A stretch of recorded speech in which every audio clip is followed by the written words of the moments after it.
காணி சட்ட நீதிகளுக்கு முரணாக கடந்த காலத்தில் வன விலங்குகள் திணைக்களமும் வனவள திணைக்களமும் தான் தோன்றித்தனமாக வர்த்தமானி வெளியிட்டுள்ளது. இதனால் பல ஆண்டுகளாக இடம்பெயர்ந்தவர்கள் தமது காணியை எல்லைப்படுத்துவதற்கு முன்னதாகவே இத்திணைக்களங்கள் அத்துமீறி செயல்பட்டுள்ளனர்.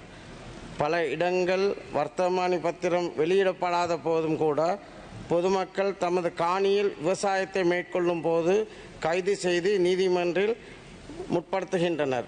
நீதிமன்றமும் இதனை உண்மை தன்மையை ஆராயாமல் இருப்பது வேதனைக்குரிய விடயம். இதனால் உணவு உற்பத்தி பெரிதும் பாதிக்கப்படுகிறது. இத்திணைக்களங்களின் அத்துமீறிய செயல்பாட்டால் பல நூற்றுக்கணக்கான குளங்கள், இலட்சக்கணக்கான ஏக்கர் விவசாய காணிகள் பயன்படுத்த முடியாத நிலைமை காணப்படுகின்றது.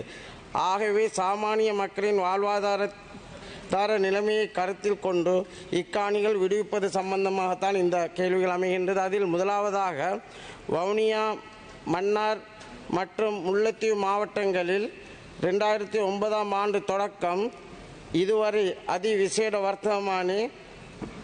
வர்த்தமானி அறிவித்தல்களின் ஊடாக பிரகடனப்பட்ட வனவிலங்கு பாதுகாப்பு மற்றும் பிரதான பிரதேசங்களாக பிரகடனப்பட்ட காணிகளின் விவரங்களை, வர்த்தமானி இலக்கம், காணியின் அளவு, பிரகடனப்படுத்தப்பட்ட நோக்கம் உள்ளடங்களாக காணி விவரங்களை தர முடியுமா? அத்தோடு இவ்வர்த்தமானி அறிவித்தல்களின் ஊடாக பிரகடனப்பட்ட தனியார் காணிகளின் அளவு எவ்வளவு? இரண்டாவது, அவ்வாறு காணிகள் பிரகடனப்பட்டதன் மூலம் பாதிக்கப்பட்ட குடும்பங்களின் எண்ணிக்கை என்ன?